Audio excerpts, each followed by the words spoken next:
The falsified materials test report swapped in fraudulent data. A 30-story commercial tower's load-bearing walls were cracking. Rick Shaw tore up his architect's license in public. Susan Tang cheered, clutching perjured evidence. Howard Meridian's merger agreement was signed into effect right there in the dust of the wreckage. Rain lashed the corrugated tin roofs of the slum tenements. Grant peeled off his soaked delivery driver uniform, revealing the washed-out cuff of a dress shirt. At that exact moment at the Dubai International Architecture Summit, the security chief growled into his headset. The founder of Obsidian design firm is on approach. Clear the entire route. Level 1 protocol. An 18-yuan bowl of beef noodle soup sat steaming on a greasy folding table. Grant stirred the cilantro with his chopsticks. At the next table, a couple of young architects in hard hats laughed loudly. Susan Tang's face flashed across a phone screen mid-interview. I thank Chairman Meridian for his trust. I will lead Meridian Properties to conquer the Super Curtain Wall Challenge. Grant swallowed a mouthful of noodles. Broth splashed onto his cuff, and he wiped it away without looking. On the giant screen across the street, the live broadcast of the Architectural Innovation Awards showed Rick Shaw, arm in arm with Howard Meridian beaming. The refracted light from the trophy fell square into Grant's pupils. Late that night, a narrow alley glistened with damp. Grant, carrying an order bag, stepped aside to avoid a speeding luxury car. The window rolled down, revealing Rickshaw's smug face. Well, look who it is, the great architect.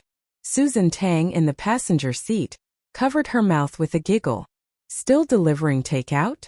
Grant didn't raise his eyes. He handed in the bag. Shaw deliberately knocked it over, scalding broth splashing across Grant's hand. It's dirty. Make it again, Shaw said. Susan's voice dripped sweetness, but her eyes were poison-tipped needles. Next week at the International Architecture Summit, I'm presenting Meridian's preliminary results for Cloud Tower on their behalf. Your loser's name had better not ever come up. Grant turned and walked into the rain, his knuckles white on his fist. In a tin-roofed shack on the top floor, he clicked on a desk lamp. The glow fell across a world map covering the wall. His fingertip traced from Dubai to Zurich, then stopped at a point on the shore of Lake Geneva. An encrypted satellite phone connected. A crisp Oxford accent came through the receiver. Obsidian's short position is established. 5-to-1 leverage. Grant's voice was utterly flat. Wait for the day Meridian Properties announces its breakthrough. Then trigger the short-selling program. Pause on the other end. Understood, Mr. Grant. Also, the original Cloud Tower design data cluster has finished migrating from the MIT Secure Cloud. 72 hours later, the opening bell rang on the Hong Kong Stock Exchange. Squatting on the floor of his rented room, Grant ran his finger across the tablet screen, watching Meridian Properties' candlestick chart spike upward. A frozen smile curled the corner of his mouth. The stock price, after hitting an all-time high, suddenly stalled, like a piano wire pulled too tight. As the Tokyo morning sun pierced the clouds, the first $30 million sell order appeared on the ticker. London fund managers were still sipping their morning tea when sell orders surged like a tide. The price began to slip. By the time the sun rose over Singapore, the sell-off had become a rout, a red waterfall cascading down the digital screen. At the International Architecture Summit, crystal chandeliers glittered above an elegant crowd. Rick Shaw stood at the main podium. Behind him, a giant screen displayed his falsified design presentation. This revolutionary super curtain wall technology will rewrite the history of human construction. Applause thundered. Howard Meridian's face glowed red.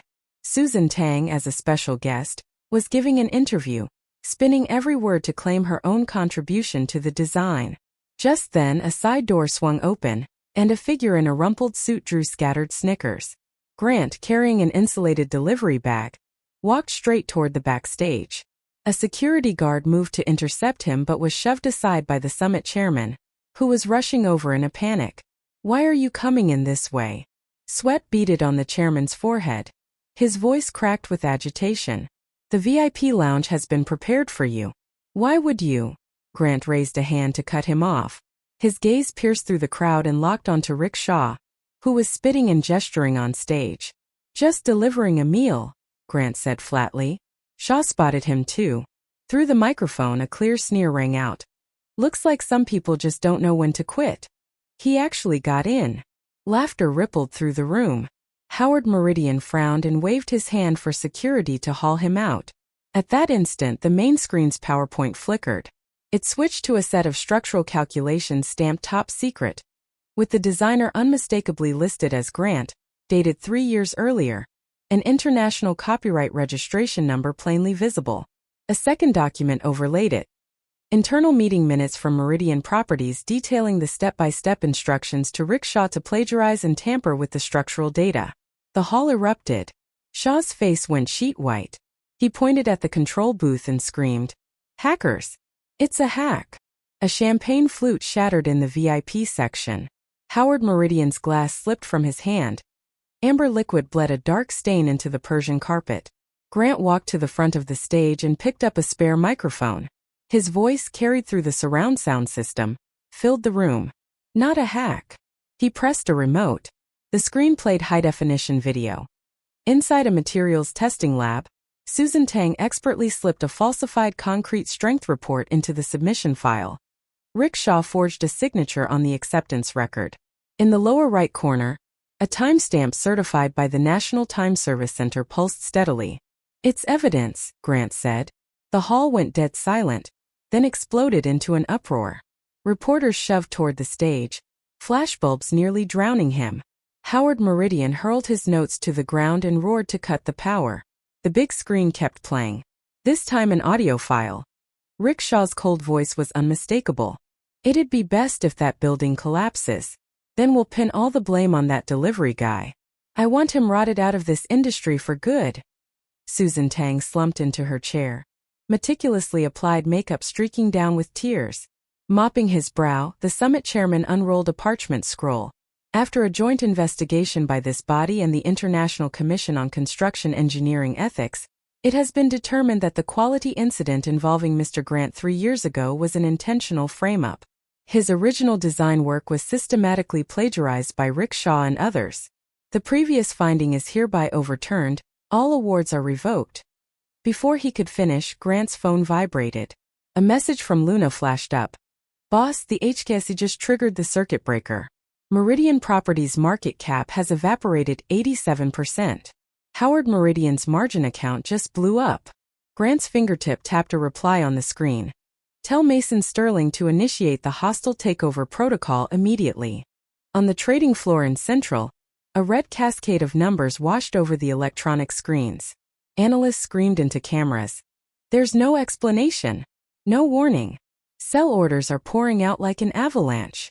Meridian Properties' stock price plunged from a high of 68 Hong Kong dollars per share straight down to 4 Hong Kong dollars and 20 cents. The tick chart a horrifying cliff face. Howard Meridian's loyalist funds tried to buy back shares through dark pools, but they were crushed by a relentless tide of selling. Standing at the floor-to-ceiling window of his Zurich hotel, Mason Sterling spoke coldly into the satellite phone. "Tell Chairman Meridian that the V-structure chart he hid in the British Virgin Islands is now the hottest search on Bloomberg terminals. All of Asia knows he's been swimming naked." At an ancient chateau hotel on the shore of Lake Zurich, an emergency general meeting of Meridian Properties convened. Howard Meridian tried to steady the room, but when he saw Grant walk in, his pupils contracted to pinpoints. What truly shattered his nerves was the person directly behind Grant, the representative of an infrastructure fund that held a 13.5% stake, and Mason Sterling leading a team of attorneys. "Pursuant to Article 693 of the Swiss Code of Obligations," Sterling said, pushing up his gold-rimmed glasses, his voice arctic, "we have collected sufficient votes to demand the immediate removal of the existing board of directors and to press criminal charges."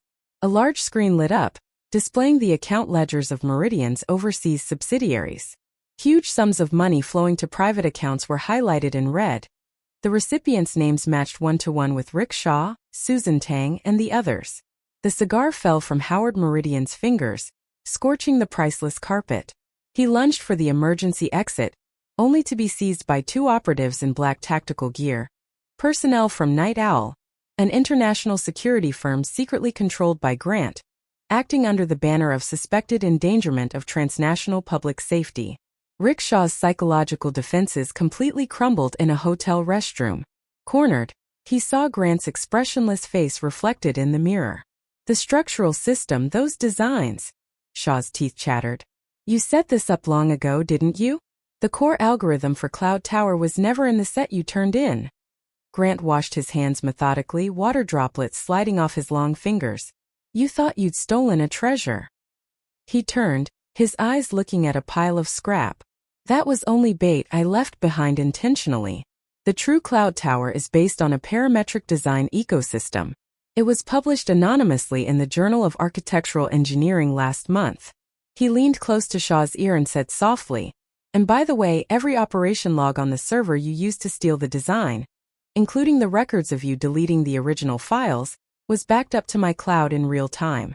Blockchain timestamps. Immutable. Shaw's legs buckled. He collapsed to his knees.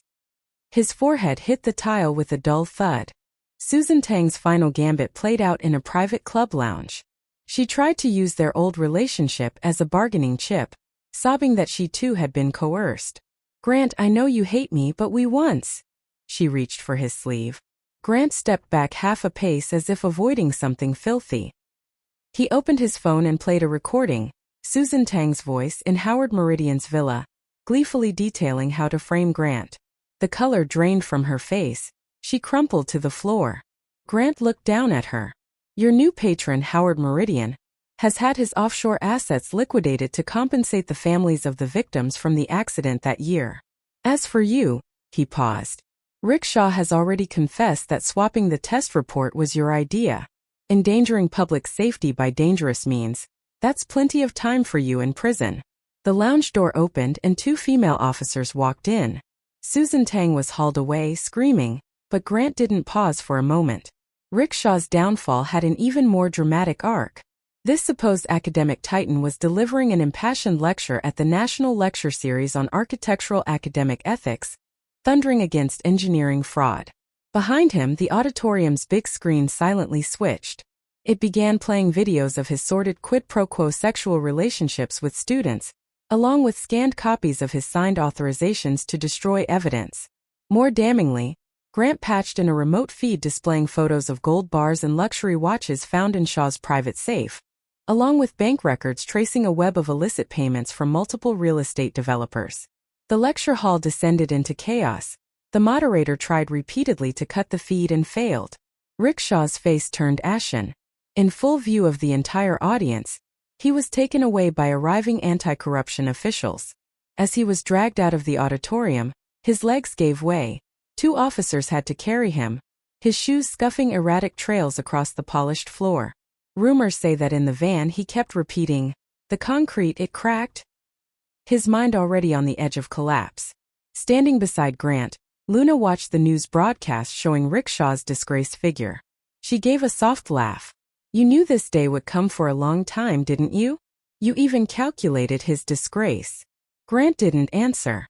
He simply handed her a document. It was the complete Cloud Tower design architecture diagram. Printed side by side on the signature line were two names, Grant and Luna. The revenge is only the beginning. He looked out at the glittering city nightscape. Next comes rebuilding the industry standard. I'll need a co-lead structural engineer who can hold her own. Luna took the file. Her fingertip brushed his for a moment, brief contact, immediately withdrawn, but a prairie fire sparked in her eyes. Deal, she said. 1 month later. Geneva, the headquarters of the World Federation of Architects. As the founder of the Obsidian Fund and the initiator of the Cloud Tower project, Grant delivered a keynote address titled Structural Safety and Engineering Ethics. Seated in the audience were housing ministers from multiple countries, Pritzker Prize laureates, and industry titans. When he demonstrated an intelligent structural system that dramatically improved seismic performance at a controllable cost, the entire hall rose in a 5-minute standing ovation. After the speech, the summit chairman, who had once been so flustered before him, now respectfully held open the door to the VIP lounge.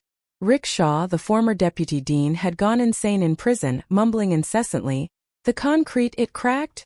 Howard Meridian's Meridian properties had been broken up and acquired. He himself faced a litany of criminal charges. Susan Tang spent her days scrubbing prison uniforms in the laundry room of a women's correctional facility. Grant refused all media interviews, except for an in-depth conversation with Luna, who was acting in her capacity as a correspondent for the International Engineering Observer. At the end of the interview, Luna asked, "Mr. Grant, from being a delivery driver universally reviled online to a leader reshaping industry standards, what would you most like to say to yourself from 3 years ago?" Grant's gaze passed through the camera lens as if looking across an ocean of time. His voice was calm. "Say nothing. Survive. And then let those who deserve to see the light see it." The night the interview aired, the comment servers of major global video platforms crashed several times. Keywords like architect's soul, capital market mastermind, and ultimate comeback burned across the internet. The man at the center of the story was at that moment standing shoulder to shoulder with Luna on the shore of Lake Geneva, the evening breeze tugging at their clothes, the dust of a collapsed old world behind them, the first light of a new order rising ahead. 7 days after Meridian Properties stock collapsed, an even more brutal showdown hit the capital markets. Mason Sterling's battle report from Zurich showed that Howard Meridian's loyalist funds were attempting to buy back shares through dark pools, trying to engineer a short squeeze. Sitting in his Geneva lakeside suite, Grant had the just-released Meridian Properties engineering quality audit report at his elbow.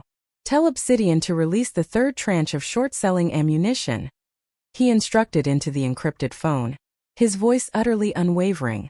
"At the same time, have Luna release the V-structure chart, hidden in the British Virgin Islands."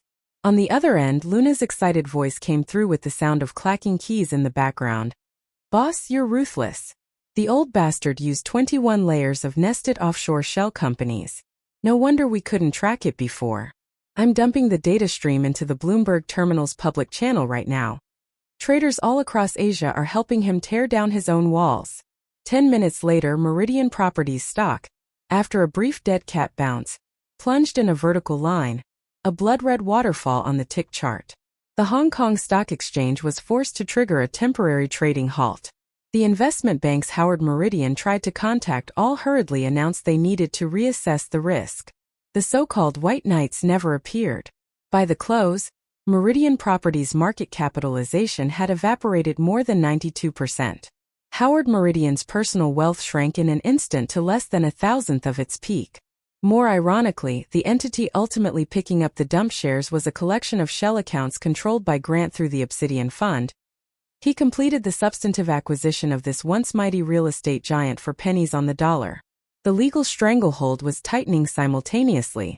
Mason Sterling's legal team filed interconnected lawsuits in Switzerland, New York, and Hong Kong. Beyond design infringement and trade secret theft, the core blow was a class action lawsuit against Meridian Properties. They found the families of the victims from the original accident, along with 5 other engineers who had been crushed by the Meridian Group's identical tactics. Old Pete, a former quality control supervisor who had been pushed out, stood in court with trembling hands and produced the original inspection logs he had preserved for years. The records clearly showed that the strength of a certain batch of concrete was only 30% of the standard value, yet bore Rickshaw's personal sign-off. Accepted. This evidence, combined with the deleted and tampered electronic data logs restored by Luna, formed an unassailable chain of proof. At the trial, the opposing side's high-priced legal team initially came out swinging, trying to challenge the evidence on procedural technicalities. That was until Mason Sterling played the high-definition video of the materials lab swapping the test reports, with the certified timestamp from the National Metrology Institute. The opposing lead attorney's Montblanc fountain pen snapped through the case documents, ink bleeding into the word defense. The judge ruled on the spot that all evidence was admissible and legally sound. When the news reached the emergency board meeting being held back home, Rickshaw's teacup slipped from his hand and shattered, scalding tea soaking his trousers. He didn't even notice, simply murmuring, "It's over, it's all over." As the trial moved into the cross-examination phase, Sterling called a key witness, the lab technician from the construction site back then. After hiding for 3 years, she finally dared to come forward and give testimony, describing in detail how Susan Tang had swapped the concrete test cubes. When she produced the photos she had secretly taken at the time, pictures showing Susan Tang tearing the labels off the failed cubes and sticking them onto the qualified samples, the courtroom erupted. The opposing counsel attempted repeatedly to interrupt but was overruled each time by the judge. In the end, the lawyer slumped back into his chair, tie askew, his forehead drenched in cold sweat. The technological dimension of the takedown was demonstrated at the global launch event for Cloud Tower. Grant didn't choose a traditional architectural forum. He rented an international communications satellite bandwidth for a global high-definition live broadcast.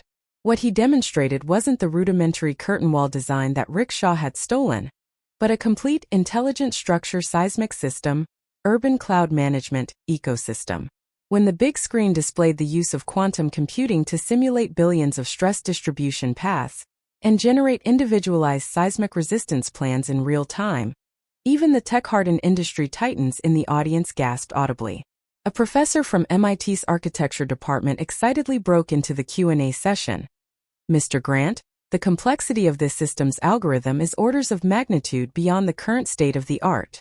How did you solve the bottlenecks in computing power and the structural safety paradox? Grant gave a slight smile and pulled up a segment of code, a distributed computing framework based on topological optimization, where all structural parameters participate in the calculations in an encrypted state. We call it the NUA engine. He paused, his gaze sweeping past the pale-faced Rickshaw on the camera feed. And on that note, the so-called breakthrough that a certain person published in Architectural Science last year. Its core formula derivation contains 6 fundamental errors, and the dataset in Appendix V was generated entirely using linear interpolation. Interested colleagues are welcome to verify for themselves. At those words, the global construction engineering social networks exploded. Half an hour later, the official account of the Journal of Architectural Engineering issued a statement announcing an emergency review process into Rickshaw's paper and withdrawing the issue's cover feature. The institution Rickshaw belonged to issued an overnight statement, suspending him pending investigation. After the launch, Grant sat for his arranged interview with Luna. The location was a yacht on Lake Geneva. Asked why he had chosen such a low-key method of return, Grant looked out over the shimmering lake water. Sometimes you have to be at the very bottom to see clearly who was cutting corners and who was laying bricks. He turned his head to look at Luna, a rare softness in his eyes, and to tell the difference between those who tear down walls and those who shore up the beams. Luna met his gaze, a faint smile at the corner of her mouth, her fingers unconsciously tracing the edge of her interview notebook. In that moment, it seemed as if even the wind on the lake went still. The destruction of psychological defenses is often the most lethal. Susan Tang, seeing Grant in the prison visitation room, had long since shed her former arrogance. She clawed at the glass partition, her nails screeching against the plastic, sobbing and begging Grant, for the sake of their past, to save her. Grant simply watched her in silence until she cried herself hoarse. Then he spoke slowly. When you swapped those test cubes in the lab all those years ago, did you ever think about the safety of the residents? When you testified that my design was substandard to climb onto Howard Meridian's coattails, did you ever think about your professional bottom line? With each question, Susan Tang's face turned a shade whiter. Finally, Grant pressed a photograph against the glass. It was a picture of Susan Tang with Howard Meridian at a private club. In the background was a blurred female figure, which, after Luna's high-definition restoration, was clearly recognizable as Rickshaw's wife. Howard Meridian has already sold you out to save his own skin. Grant's voice was as cold as a concrete test block. The Shaw family will be very interested in this gift. Susan Tang stared fixedly at the photo, then suddenly burst into a piercing manic laugh that echoed with despair through the visitation room. As the guards dragged her away, she was still babbling incoherently. Why can you stay so clean? The psychiatric evaluation report indicated severe depression with hallucinations. She would spend the rest of her life in an isolation ward of a mental institution. The geopolitical maneuvering was playing out intensely behind the scenes. As Grant prepared to submit Meridian Properties' quality fraud evidence to the International Union of Architects, he hit unexpected resistance. A representative from an unnamed nation's Geneva mission requested a private meeting, delicately suggesting that certain sensitive information might impact bilateral infrastructure cooperation. Luna accompanied Grant to the meeting. She didn't argue. She simply set down her coffee cup gracefully and spoke in fluent English. Your Excellency, my father dined with your nation's Minister of Infrastructure last week. He mentioned that your sovereign wealth fund holds a significant amount of Meridian Properties bonds. If an engineering quality scandal were to break and trigger a market panic sell-off, the losses to your fund would likely be in the billions of dollars. She added with a smile, "Of course, we would much rather see your great nation take a stand on the side of the engineering safety community and support an investigation into the truth. After all, my father's investment group has recently been interested in participating in your nation's smart city projects." The ambassador's face shifted through several colors. In the end, the International Union of Architects investigation report was released as scheduled, in scathing terms, triggering a global wave of reflection on and reform of engineering oversight systems. Grant was standing at the center of the storm, but the implicit support of Luna's family and the vast international capital network of the Obsidian Fund meant that any overt or covert attacks aimed at him failed to find purchase. The aftershocks of the revenge reached the highest hall of the construction engineering world. After Rickshaw's fall, the multiple international journals on whose editorial boards he had served began emergency self-investigations. A Pritzker Prize laureate who had co-authored papers with Shaw voluntarily held a press conference, admitting that some data citations had not been rigorously verified, and retracted the relevant papers. Domestically, a sweeping regulatory storm was launched across the entire construction engineering system. Grant's disciplinary sanction from years ago was officially revoked. The Design Institute not only restored his reputation but appointed him chief structural consultant, though he still spent most of his time traveling the globe. Old Pete, at Grant's arrangement, joined the newly established Cloud Tower Ethics Committee, responsible for overseeing the veracity of engineering quality data. Luna's firm received a massive investment from the Obsidian Fund, and its blockchain-based evidence-keeping system became an industry standard. Mason Sterling cemented his position as the preeminent name in cross-border engineering litigation off the back of this case, but the most prominent item hanging in his office was not his law firm's crest, but a single piece of calligraphy, "Revere the Structure." In the subsequent industry cleanup, Grant demonstrated astonishing influence. He initiated the formation of the Engineering Ethics and Data Security Alliance, attracting the world's top architectural institutions and technology companies. At one Alliance summit, he gave a live demonstration of using blockchain technology to track building materials from production to construction, closing every loophole for cutting corners. Several housing ministers from developing nations in the audience were visibly excited and declared their intention to import the system. Grant announced calmly, "The standard is open source. Anyone can use and modify it free of charge. The condition is a commitment to data transparency and accepting the alliance's oversight."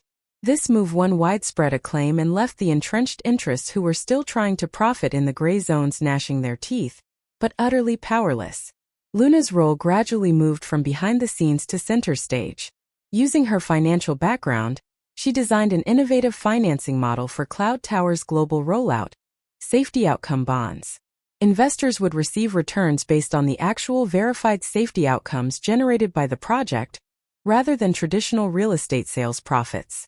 This model attracted a large number of institutional investors seeking long-term social value, providing a sustainable funding source for safe housing. At an international finance forum, Luna delivered a keynote detailing the model's feasibility and potential impact. When she finished, an elderly, white-haired Nobel laureate in economics slowly rose to his feet, tapped his cane on the floor, and led the applause. In that moment, Luna was no longer an investigative journalist needing to stay in Grant's shadow, but a fellow industry transformer standing right beside him. At the end of it all, Grant and Luna stood on the top floor of the newly built Cloud Tower. Below them was a constant flow of activity through the R&D center, the structural laboratories, and the data processing core. In the distance, a chain of green mountains. Luna looked at him sideways. "No one would dare call you delivery boy now." Grant shook his head. He pulled a slightly worn delivery driver ID badge from his pocket. The photo on it was a little blurry, but the eyes were bright. "This name. I'm not planning to throw it away." He placed the badge on his desk, under a binder titled, Affordable Housing Design Initiative. "It reminds me, no matter how high I stand, I can't forget who I'm building for." And he turned to meet Luna's smiling eyes. The next goal is to get safe housing into the hands of everyone who, like me back then, needs shelter but can't afford it. That's a lot more interesting than simple revenge, isn't it? Outside the window, the setting sun stretched their two shadows, merging them into one, falling across the blueprint spread over the desk, documents representing infinite possibility. The old grievances had scattered like dust in the wind. A new journey was just beginning. 3 months later, a seminar targeting the global architectural patent system was held in Singapore. Grant attended as a specially invited expert, once again creating a sensation. At the conference, he proposed a tiered patent licensing model, allowing developing nations access to critical seismic-resistant technologies while paying reasonable fees. The proposal directly challenged the core interests of large real estate firms and met with fierce opposition. But Grant, using detailed data and models, demonstrated that such a model would not only expand the accessibility of safety technologies, but would ultimately increase the long-term revenue of innovative firms by expanding the overall market. The debate lasted late into the night. In the end, with the support of multiple developing nation representatives, the proposal was approved in principle. Afterward, a housing official from Southeast Asia gripped Grant's hand tightly, eyes brimming.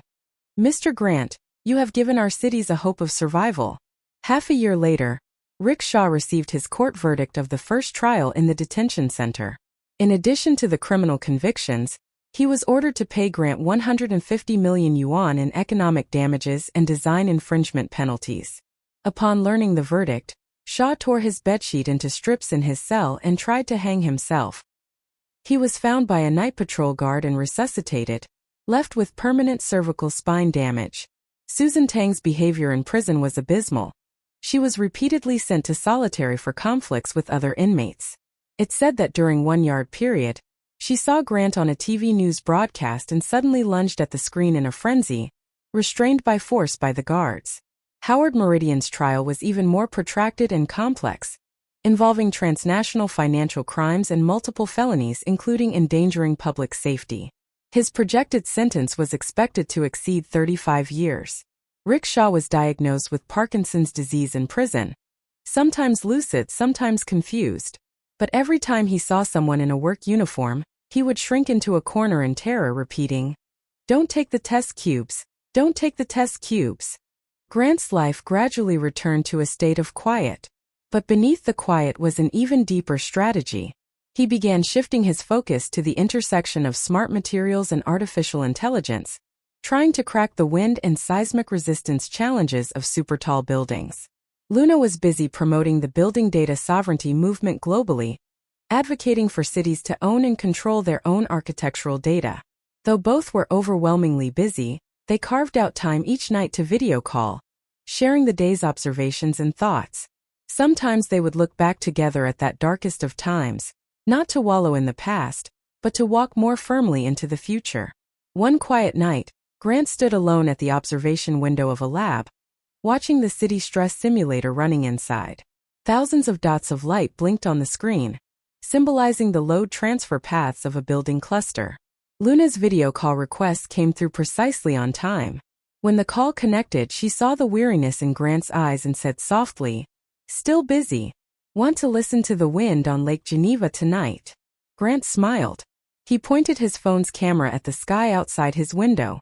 "The stars are pretty bright here too," he said. The two of them spent a while in silence, just listening to the sound of each other breathing across thousands of miles, their hearts closer than ever. In that moment, all the revenge and glory felt distant, leaving only this peace and unspoken understanding, forged through so much tribulation. And that, perhaps, was the most precious thing gained from this long campaign of vengeance. 2 years later, Grant anonymously donated $2 billion to establish the Cornerstone Foundation, dedicated to funding engineers and technicians who had been framed. Among the first group of recipients, an old engineer, hand-trembling, grasped his. "Thank you, Mr. Grant." Grant shook his head. "Just Grant is fine." As he turned away, he heard the old man say to his aide, "Those eyes, they're just like Grant's from all those years ago." Grant didn't break stride. He walked toward an ordinary sedan parked at the curb. The window rolled down, and Luna handed him a hot coffee. "Next target. The patent monopoly on building materials?" Grant took a sip, the warm steam fogging the window. Starting with the case Mason just took on. The nondescript car merged into the river of urban traffic and vanished into the neon depths. 5 years later, a major global breakthrough was achieved in the popularization of safe housing. Grant stood on the podium at the UN Habitat Summit, his expression indifferent under the spotlights. In the front row, Luna, as the chairwoman of Luna International, applauded, the Patek Philippe on her wrist reflecting a cold gleam. When reporters asked for the secret to his success, Grant answered simply, "Respect the structure. Revere the load." After the ceremony, a young journalist stopped him. "How do you view the controversy surrounding the Meridian case back then?" Grant paused. His gaze drifted past the reporter's shoulder, as if piercing time to see that collapse. "History doesn't repeat itself," he said, his voice calm. "But it does rhyme." He turned and walked away, the hem of his trench coat brushing the microphone, stirring a burst of static crackle. 10 years later, Grant and Luna stepped back from the front lines. They poured the billions of wealth they had accumulated into the Cornerstone Public Welfare Fund, focusing on the widespread availability of safe housing. One day, Grant was rummaging through an old warehouse and found the wreckage of that modified race car. The rusted brake fluid line still there. He used a cotton swab to take a sample of the residue inside and sent it to a private lab for testing. The day the report came back, he drove alone to a seaside cliff. The setting sun was sinking, waves pounding the rocks below. He tossed the report and an old photograph into a fire pit. As the flames leaped up, Luna appeared silently and draped a coat over his shoulders. "Was the data accurate?" she asked. Grant watched the ashes scatter. "It doesn't matter anymore. What matters is that no one can hurt people the same way again." They stood side by side until the stars filled the night sky. 20 years later, Grant's memoir, The Structure That Does Not Collapse, was published. The book didn't sensationalize the revenge. It meticulously detailed the technical principles and institutional reflections. The most thought-provoking part was the inscription on the title page, dedicated to all those who guarded the truth amidst the rubble. At the book launch, a reader asked, "What would you say is your greatest achievement?" Grant looked toward the silver-haired Luna in the audience. With a smile, he answered, "I married a good wife, and I helped build a road that leads to safety." As applause thundered, Luna raised a magnifying glass to read the tiny type of the acknowledgments. "Thanks to my blueprints, they never collapse." 30 years later, Grant and Luna were enjoying their late years in a cottage in the foothills of the Alps. One day after a snowfall had cleared, they took a walk to a scenic overlook they had frequented since they were young. Far down in the valley, a fleet of new energy vehicles was conducting a winter rally. Grant pointed to the lead race car. "That chassis design. It's an improvement on my original draft."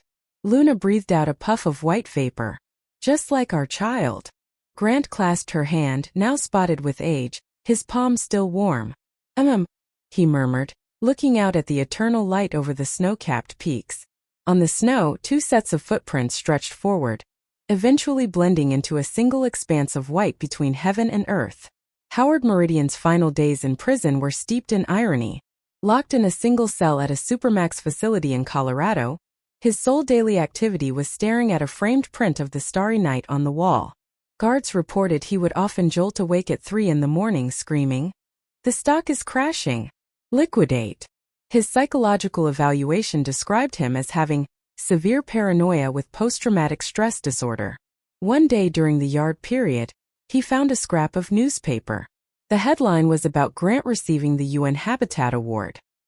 He stared at Grant's composed face in the photo, then let out a screeching, owl-like laugh and began frantically carving a K symbol into the concrete floor with his fingernails until his fingertips were a bloody pulp. That night, he swallowed 3 months' worth of hoarded sedatives and was found dead next to his toilet. The autopsy report noted that the contents of his stomach included a crumpled scrap of newspaper with Grant's name on it. Susan Tang's end was equally pitiful. She spent her remaining years in the medical wing of the women's prison, a permanent nerve injury leaving her face a rigid, expressionless mask. During the weekly psychological counseling session, she would suddenly stand up and bow to the empty air. "I'm sorry, Grant, the design goes back to you," and then remain standing frozen. In the prison library, She often pored over architectural journals, tracing the illustrations in Grant's published papers with a trembling finger. The guards found under her pillow a ring fashioned from a filed-down toothpaste tube, the initials GY etched faintly on the inside. In her final moments, she fell into a delirium, muttering over and over, "The brake fluid line. I cut it," until the flat line sounded on the monitor. Her body donation consent form was stained with a crooked, smeared fingerprint next to the organ donation box. Rick Shaw's decade in a psychiatric institution followed a bizarrely cyclical pattern of illness. On the 15th day of every lunar month, he would use his own feces to scrawl complex mechanical formulas on the walls, which physicists later identified as unpublished conjectures in structural topology. On ordinary days, he'd huddle in a corner, endlessly folding paper airplanes, always writing the words "data cleanse" on their wings. The orderlies discovered over 3,000 of these paper airplanes hidden in the false bottom of his bed frame, each one labeled with a date and serial number. The oldest one was dated the very day of Grant's car accident. Grant once anonymously sent him a hardcover copy of Structural Dynamics. Shaw filled the book's margins with annotations, his handwriting progressing from manic scrawls to a neat, orderly script. The final few pages even contained logically coherent philosophical deductions. The last time an orderly saw him lucid was the night before he died, when he suddenly grabbed a young doctor's wrist. "Tell Grant. Heisenberg was right. The uncertainty principle." The next morning, he was found in the dawn light, his body already stiff, frozen in a pointing pose facing east. Mason Sterling's legal career reached its zenith after the Meridian case. The cross-border engineering compliance practice he founded became a gold standard for global law firms, but his office always held that calligraphy piece reading "Revere the Structure." Every year on Grant's birthday, he would send a bottle of 1945 Romanée-Conti, the note always the same, "To the truth." At his retirement ceremony, he disclosed for the first time that he had received a death threat letter from Howard Meridian, but had locked the original in a Swiss bank vault. "The law is not a tool for revenge," he told the hall full of his protégés. "It is civilization's shock absorber." In his old age, at his villa by the lake in Switzerland, he would often sit alone at a chessboard, the pieces arranged in the exact positions of the seats at that original trial. After Luna's cybersecurity firm went public on the NASDAQ, she still maintained her habit of writing code in cartoon pajamas. In her company's core server room, there was a single black server that was never powered down. Logs showed it continuously transmitting data packets to 22 darknet nodes globally. The CTO once revealed it was the NUA protocol that Luna had written, specifically designed to track the seedlings of engineering fraud. For her wedding, the groomsmen were all AI robots, and the cake was sculpted as a massive parametric design. The honeymoon destination was Fukushima, just to test the limits of a custom-built structural sensor. Grant's wedding gift to her was a titanium USB drive. On it was the very first architectural modeling program Luna had ever written, at age 16, with a single line in the notes field. "Foundations are worth remembering." During his tenure as chairman of the Industry Oversight Committee, Old Pete pushed through 31 safety regulation amendments. The steering wheel from the crashed race car hung in his office, its leather cracked. Every year on the anniversary of the accident, he would go to that stretch of mountain road and scatter a handful of crushed concrete. At his retirement party, he stood for 3 hours despite his bad leg to answer every question from committee members one by one. His parting gift was a custom-made cufflink, shaped like the cross-section of a concrete test cube, with a micromemory chip inside containing every accident investigation report he'd ever handled. He developed Parkinson's in his later years, the tremors in his hands growing worse, yet he persisted in pecking out his final industry white paper with shaking fingers.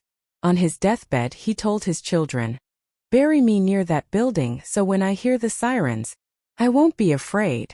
As the head of Luna International, Luna transformed the conglomerate into the world's largest smart city operator. In her office safe, she kept the first microchip Grant had ever given her, along with the complete archives of the Howard Meridian case. At every annual earnings report, she always reserved 10 minutes to answer questions on corporate ethics. When a hot flash hit her, she would sometimes stare alone at that faded photograph of the race car. On the back was Grant's early, scrawled handwriting. "The truth is the only load-bearing wall."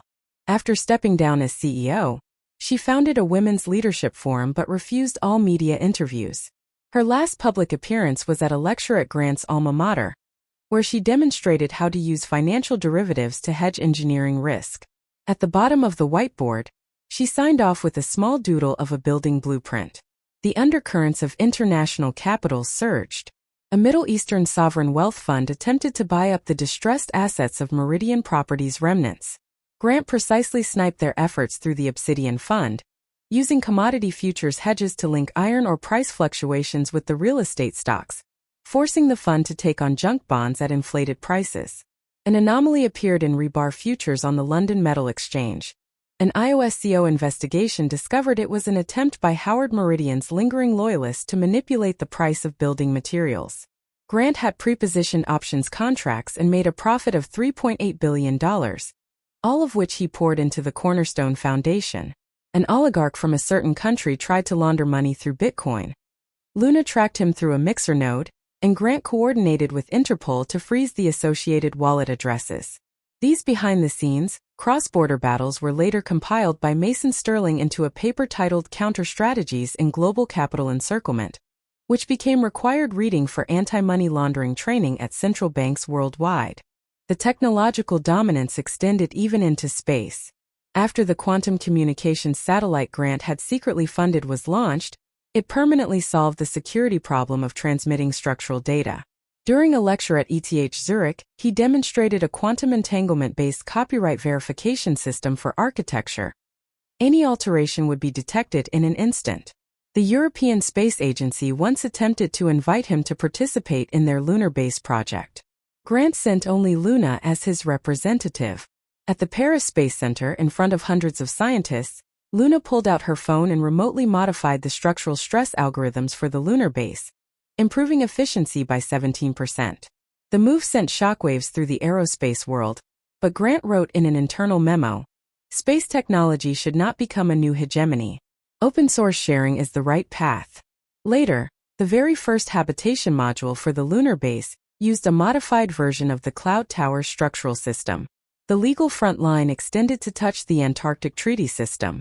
When a nation attempted to build an illegal research station in Antarctica using substandard materials, Grant, through the quiet influence of Luna's family network, pushed the Antarctic Treaty Consultative Meeting to adopt the Polar Engineering Standards Amendment.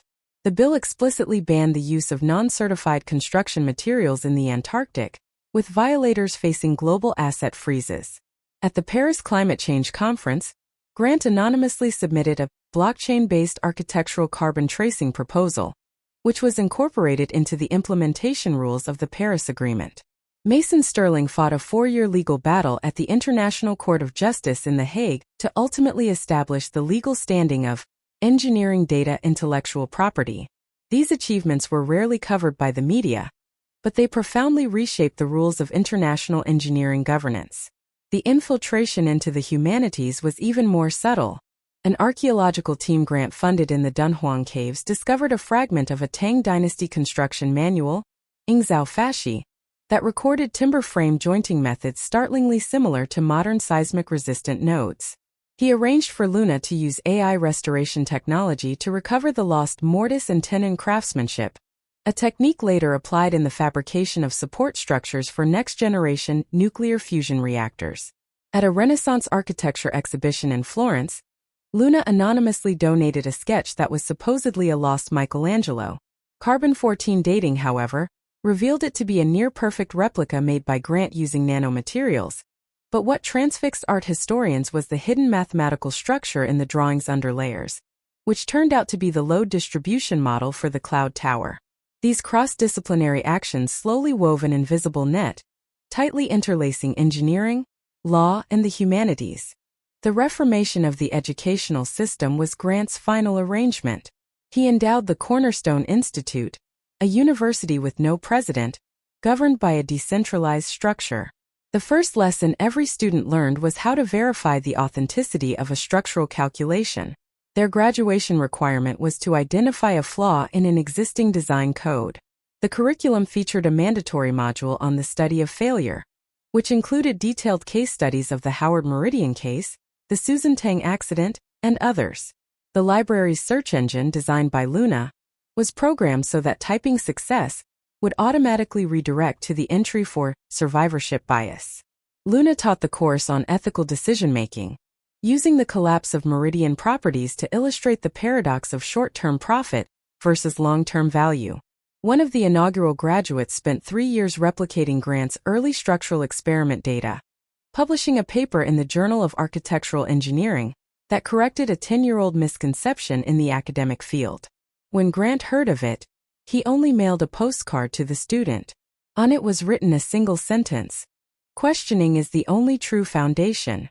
The breakthroughs in materials science remained largely unknown. In his later years, Grant funded a marine research institute that discovered a new type of pressure-resistant microorganism in the Mariana Trench. The structure of its cell wall inspired the development of a new generation of ultra-high-strength concrete. The research team's paper in Science included a special acknowledgement to an anonymous donor who provided deep-sea sampling equipment. The equipment was actually modified by Grant from a race car's turbocharger system, capable of withstanding 1,300 atmospheres of pressure. At a board meeting, Luna disclosed that all the commercial proceeds from the technology had been funneled into a marine conservation fund. The microorganism's official Latin name was Piezobacer guyanae, the specific epithet a phonetic nod to Grant's name. It was perhaps the last gentle signature he left upon the earth. The philosophical contemplation ran through everything. In his private notes, Grant wrote, "Revenge is an instability. Rebuilding is the reinforcement." In his old age, he often discussed Wittgenstein's concept of the limits of language with Luna, arguing that technology should not obscure the truth, but should allow it to reveal itself. In a letter to Mason Sterling, he quoted the Maha's philosophy of universal love and mutual benefit, emphasizing the absolute necessity of institutional integrity. Luna grew absorbed in using code to perform Turing's halting problem, trying to prove that any system inherently contains undecidable propositions. These metaphysical explorations ultimately condensed into the preamble of the Cloud Tower's open-source license. We acknowledge our limits, thus we pursue openness. We revere the unknown, thus we persist in the search for proof. This, perhaps, was the most robust load-bearing wall against the darkest reaches of human nature. The ultimate concern for engineering ethics surfaced in the epilogue. After Grant's passing, Luna made public an unpublished work of his, a declaration on structural ethics, which argued that all smart cities must preserve the right to be forgotten. The declaration triggered a massive debate in the global engineering ethics community, eventually leading to the drafting of a digital architectural bill of rights. At a memorial lecture at MIT, Luna demonstrated a structural memory prototype system Grant had designed in his final years, a system that could selectively inhibit the retrieval of a building's damaged memory, but whose core algorithm contained a mandatory, non-bypassable ethical validation module. A young researcher in the audience asked, "But what if the damage itself is part of history?" Luna paused for a long moment, then pulled up the final video file of Grant. On the screen, he looked at a crack in a lab's load-bearing wall and said softly, "We can reinforce, but we cannot erase the cracks, because it is precisely those cracks that teach a structure how to bear the load." A metaphor on a cosmic scale surfaced 100 years later. As humanity's first interstellar starship, the cornerstone of light, launched in the 22nd century, its shipboard AI's core database carried the complete works of Grant. The zeroth entry in the voyage log read, "We carry with us not just technology, but an obsession with safety." This originates from a human of Earth named Grant, who sutured the fissures of civilization with his blueprints. When the ship passed Proxima Centauri, telemetry data back from a probe accidentally triggered a dormant program. The AI automatically began playing the footage of Grant and Luna walking in the Alps.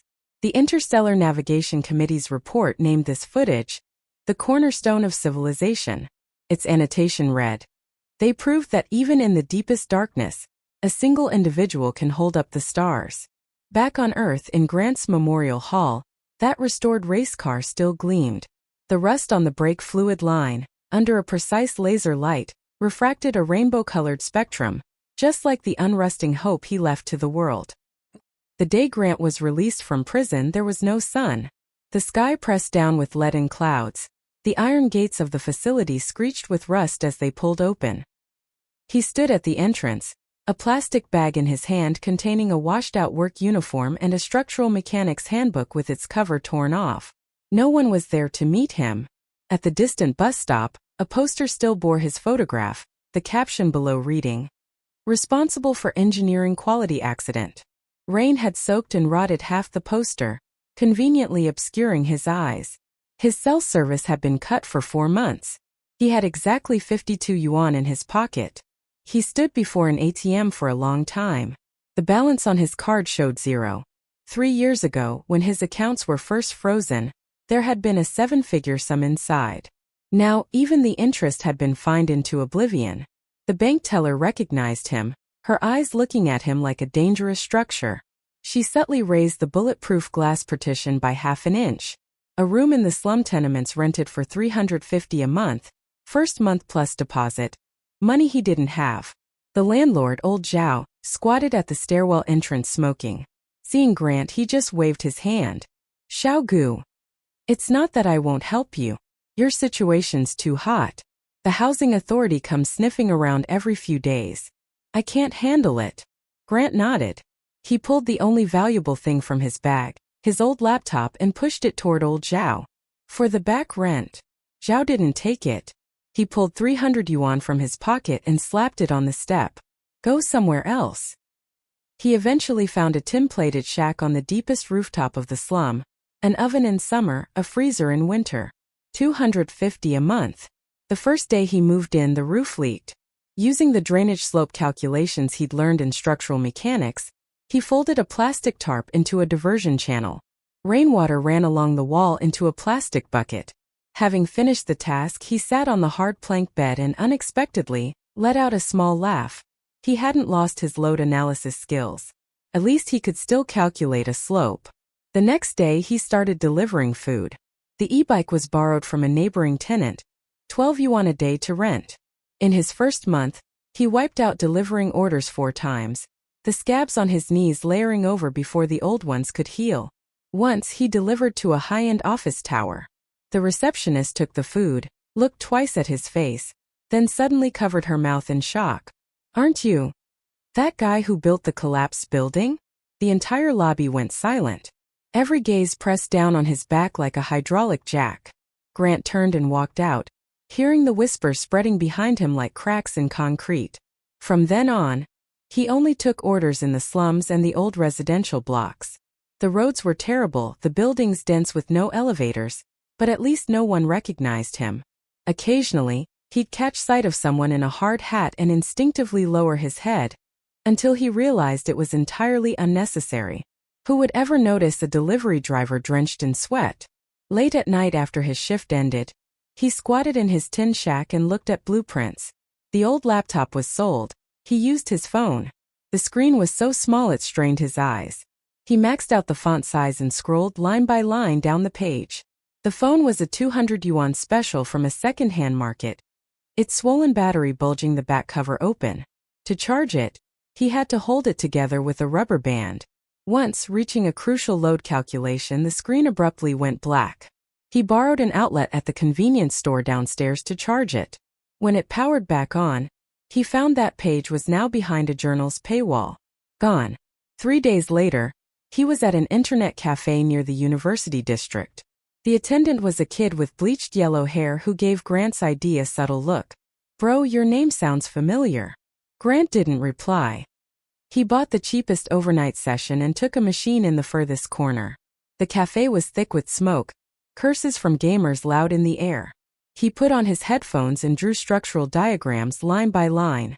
At 3 in the morning, someone tapped his shoulder. It was the attendant holding a cup of instant noodles. "For you. Saw you haven't moved all night." Grant thanked him and took it. He caught a glimpse of the kid's phone case sticker. Safety above all else. He looked away. That winter was brutally cold. The tin shack had no heat. He'd wrap every piece of clothing he owned around himself and burrow into his blanket, still shivering. On the coldest night, when it hit -15 degrees, he stared at a weather alert on his phone and suddenly remembered the temperature on the construction site 3 years ago. 38 degrees in the baking sun, his back sweating through his work shirt. Memory applied itself with the precision of a load test. The scream of alarms, concrete fracturing Rickshaw's terrified eyes, Howard Meridian's furious face as he burst in. Grant snapped his eyes open, realizing he'd fallen asleep without knowing. Outside the window, dawn was already breaking. When spring came, he ran into an acquaintance on a delivery run. Susan Tang, arm in arm with Rickshaw, was coming out of a luxury boutique, Gucci bags in hand. She'd put on some weight, the line of her jaw softer, but it was a face he'd recognize even if burned to ash. Grant pulled his helmet visor lower and steered his e-bike past them. In his rearview mirror, it looked like Susan Tang might have glanced his way for a second, but she quickly turned back, laughing with Shaw. He couldn't sleep that night. Not because he'd seen them, but because he'd noticed that when his heart raced, his right hand would start to tremble involuntarily. He sat up in the dark and repeated his drafting exercises over and over. No technical pen? He used a chopstick. No drafting paper? He used old newspaper. He drew until dawn, until his fingers were steady. He plunged his face into a bucket of ice water and looked at himself in the cracked mirror. His eyes were shot with blood, but his pupils weren't dilated. The first call from Luna came in May. The number showed Switzerland and he nearly hung up as a scam. Mr. Grant, this is Luna, special correspondent for the International Engineering Review. I have a few questions regarding your paper on the seismic design of supertall structures from 3 years ago. He was in the middle of a delivery when he took the call. The roadside was chaotic, a concrete mixer truck rumbling past. Silence on the other end. Are you free to speak right now? Grant parked his e-bike under the shade of a tree and wiped off sweat. Free. Go ahead. The call lasted 50 minutes. When it ended, his phone was hot as a soldering gun. The battery drained from 70% to 6%. He dug out a shared power bank to keep it alive, and then discovered that his paper had long since been retracted. The author's name was now Rick Shaw. In June, a group of people came to the slum. Black suits, black sunglasses, driving a black commercial van, going door to door, asking if anyone had seen this man. At the alley's entrance, Grant saw the photo in their hands. His own ID picture from his former structural engineer license. He turned and ducked into a public restroom, crouching in a stall for half an hour. Coming out, he took off his helmet, turned his delivery jacket inside out, and disappeared into the flow of the street market. He moved again that very night, dragging his bag to the rooftop of a different building. The tin shack was replaced by a canvas tarp. It leaked worse when it rained, but the rent was 50 yuan cheaper. The new landlord was an old man with a limp surname Pan. Everyone called him Old Pete. He used to work as a quality inspector at Meridian Properties. Hearing that Grant had been a structural engineer, Pete took a second look at him but didn't ask any questions. He just handed him an extra thermos. It gets cold at night. Boil some water to soak your feet. As Grant took the thermos, he noticed an old scar on Pete's wrist, a blunt force trauma wound. Later, once they became close, Pete told him that scar was from being hit. The day he'd signed a report refusing to accept a certain batch of concrete, he'd been fired. On his way out the construction site gate, a few strangers had pinned him down and broken his wrist with a steel pipe. They didn't finish me off completely, Pete said with a rough laugh. My right hand can still hold a caliper. Grant listened and said nothing for a long while. In July, Grant used a computer at the Internet Cafe to breach Meridian Properties' engineering data system. This wasn't a spur-of-the-moment impulse. He'd been preparing for 6 months. He'd spent 4 months studying the architecture of Meridian's firewalls, using money saved from his delivery runs to buy a second-hand laptop, piggybacking off Pete's Wi-Fi at night. Pete slept early and snored like thunder. Perfect cover for the sound of a keyboard. When the words "access granted" flashed on his screen, Grant's hand didn't tremble. He navigated the file directory quickly, and in an encrypted partition, found a document titled Cloud Project Structural Safety Assessment. The instant he clicked it open, his pupils contracted. The measured strength of the core concrete was only 35% of the design value. The shear wall reinforcement ratio was less than half the code requirement. The document's last modified timestamp was 3 years ago. The modifier ID was Howard Meridian. Expressionless, he downloaded everything, simultaneously creating 4 cloud backups and 3 physical copies on hard drives. On the 15th of August, the Ghost Festival, Grant burned paper offerings at the mouth of the alley. He wasn't entirely sure who it was for. Perhaps for the innocent residents living in the dangerous buildings he'd designed, perhaps for the version of himself that had died 3 years ago. The firelight flickered across his face. Paper ash was whipped up by the wind like gray concrete dust. Old Pete, clutching a bottle of cheap liquor, came and sat down beside him. The two of them drank into the night, facing the fire. Pete got drunk and started rambling about the old days at Meridian Properties, who took money to pass substandard batches, who tampered with structural data, who slipped threatening letters under his door in the dead of night. Grant quietly memorized every name, every date. Toward the end, Pete began to cry, tears and snot smeared across his face. I let those residents down, but I had no way out. I really had no way. Grant helped him back to his room, poured him water, and gave him medicine for his hangover. Then he went back to his tin shack, opened his laptop, and began to organize all the information Pete had spilled. By daybreak, a cross-reference timeline spreadsheet was finished. 19 keynotes, all pointing directly to Howard Meridian's explicit orders. On the first Monday of September, the encrypted satellite phone rang at 3 in the morning. The person on the other end identified himself as a representative of the Obsidian Fund. The Oxford accent was flawless.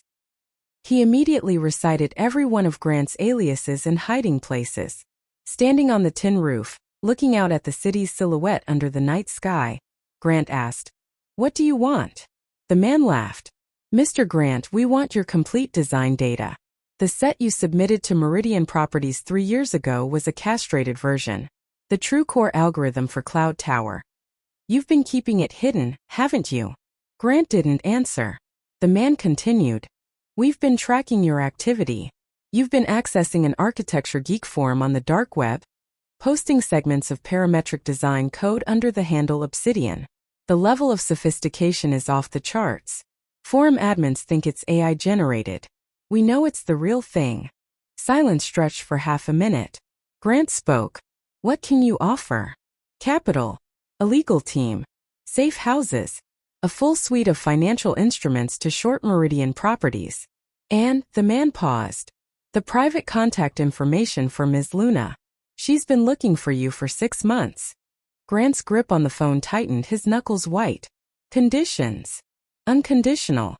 Or rather, the only condition is that you go back to being Grant." After the call ended, he stood on the roof for a long time, watching the eastern sky pale, the city skyline emerging from the darkness like a structural drawing appearing on blueprint paper. One afternoon in October, he delivered food to a high-end private hospital. The order notes read, "VIP ward. Leave at the nurse's station." He set down the bag and was about to leave when he heard a familiar laugh echo from a room at the end of the hallway. It was Susan Tang. She was sitting by a hospital bed, peeling an apple for someone, her profile visible through the doorway. Instinctively, Grant took a half-step back into the shadows. Just then the ward door opened and Rick Shaw walked out. A white lab coat hung on his shoulders, a badge pinned to the chest. Chief Structural Engineer, Meridian Properties. The distance between them was less than 10 feet. Shaw's eyes swept over him without pausing, and he headed straight for the elevator. Grant looked down at himself. Helmet, mask, delivery uniform, running shoes wrapped up tight. He hadn't been recognized. Because it was impossible for anyone to imagine that the dead Grant would appear here in this form. That night he sent his first email to Luna. Subject: "It's Grant." The body was a single line. "The original Cloud Tower design data cluster has finished migrating from the MIT Secure Cloud. Ready to initiate verification procedures at any time." The reply arrived 9 minutes later. "Mr. Grant, welcome back. Attached are all publicly available engineering data for Meridian Properties from the past 3 years, along with a summary of the internal financial flows we've gathered. Please confirm receipt." Luna. He opened the attachment. Over 200 PDF pages, densely annotated, every red flag point of suspicion highlighted. He suddenly realized that through the 3 years he had been lying low and nameless, someone else had been doing the exact same work. In November, Meridian Properties' stock price on the Hong Kong exchange broke through its all-time high. Every major financial media headline screamed the same thing. Meridian Properties leads the super curtain wall revolution. Cloud Tower nears presale approval. In his interviews, Howard Meridian was beaming. This is the greatest breakthrough in the history of human construction engineering. Rick Shaw, as the technical lead, made frequent appearances on camera, eloquently explaining the principles of parametric design, using terminology with precision and logic, because they were Grant's own words he was speaking. Susan Tang even graced the cover of a women's business magazine as the project co-initiator, under the headline, Beauty and Brains: How She Rewrote the Boundaries of Engineering Aesthetics in 3 Years. Grant squatted in his rented room, watching these news stories, his face utterly blank. The world map on his wall was studded with colored pushpins. Hong Kong, London, Tokyo, Zurich, Dubai. Every thread of intelligence pointed toward the mid-December International Architecture Summit, the event where Meridian Properties would officially unveil the engineering data for the Cloud Tower. He dialed the satellite phone. On the day of the summit, initiate the short program. Ramp the short position to 10-to-1 leverage. Pause on the other end. Mr. Grant, 10-to-1 means if the stock moves against you by just 10%, your entire position gets a margin call and forced liquidation. Grant's voice was very soft. It won't go up. Early December, old Pete was hospitalized. An acute kidney stone attack had him writhing on the floor in agony. Grant called an ambulance and got him to the hospital. The process of registration, payment, and tests dragged on until the sky was dark. The surgery was scheduled for the next morning. As Pete was being wheeled into the operating room, he grabbed Grant's hand. "Xiao Gu, if I don't come off this table, there's something for you in the iron box under my bed," Grant said. "You'll come off it." Then he stood outside the operating room for 4 hours. The surgery was a success. Coming out of anesthesia, Pete wasn't fully conscious, mumbling quality control numbers in a daze. Grant found the rusty iron box under Pete's bed. Inside was a thick stack of photocopied quality inspection logs and a few old photos, pictures of a young Pete with his crew, standing in front of the old Meridian Properties construction site gate. At the very bottom, a yellowed sheet of paper was folded in half. He unfolded it. It was a signed note in Howard Meridian's own handwriting. "Pan, I know this concrete batch is under strength, but the schedule is too tight. Get it approved. If anything happens, I'll take the responsibility." The date was 15 years ago. Carefully, Grant sealed the note inside an evidence bag. His fingers did not tremble. The day before the summit, he bought himself a new set of clothes. No brand names, the cheapest suit from a department store clearance rack. 290 yuan. Trying it on, he looked at himself in the public restroom mirror. He was much thinner, cheekbones jutting out, eyes sunken deep. But his frame was straight. Old Pete, sitting in his wheelchair, handed him a tie. "The way you tie a tie, that's an engineer's knot." Grant glanced down. He had indeed tied a perfect double loop. On the morning of the summit, a light rain was falling. Carrying an insulated food bag with a still warm bowl of beef noodles inside, and dressed in his wrinkled suit, he walked toward the International Convention Center. The security chief's face was something to behold when he saw the credential. Luna had procured it through her channels. A media pass, issued under the name Luna. He moved through the glittering crowd, the light from the crystal chandeliers falling on his shoulders like shattered glass. On the main stage, Rick Shaw was in the middle of a passionate presentation of the falsified structural data slides. Every page turn of the PowerPoint drew an enthusiastic round of applause. When the side door opened, Shaw was just reaching his crescendo. "This revolutionary curtain wall technology of ours will rewrite human architectural history." He spotted Grant walking in. A scoff boomed through the microphone. "Looks like some people just don't know when to quit." He actually got in. The room laughed. Howard Meridian scowled and waved for security. The main screen's PowerPoint flickered, then snapped to the original structural calculations. The hall fell silent, then exploded like an earthquake. The color drained from Rick Shaw's face, from ruddy to cadaverous in 3 seconds flat, faster than any concrete crack could ever propagate. Grant walked to the stage and picked up the spare microphone. "Not a hack," he said. "It's evidence." The screen played high-definition video. In the lab, Susan Tang swapped the concrete test cubes, her movements as clear as a textbook demonstration.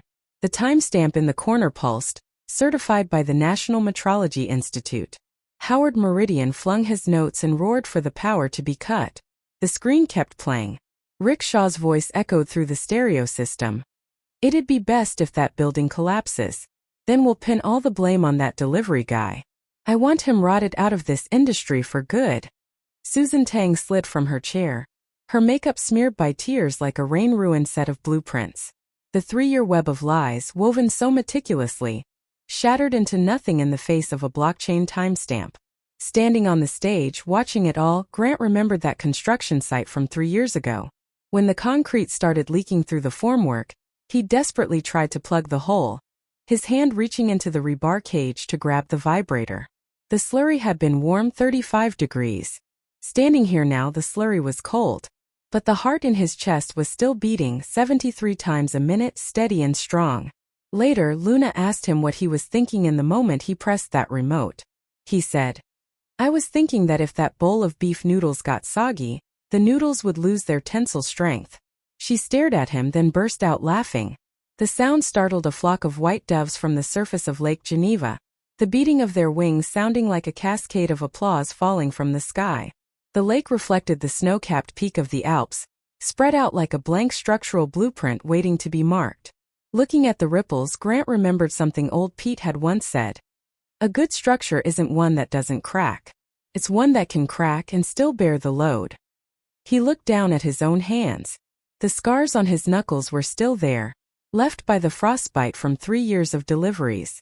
But his fingers were steady as a steel connection node after 1,000 load tests. In the distance, the snow on the alpine peaks glowed a reddish gold in the sunset, like the sparks from a welder's torch. Luna handed him a cup of coffee, its warmth transferring through his glove. "What's next?" she asked.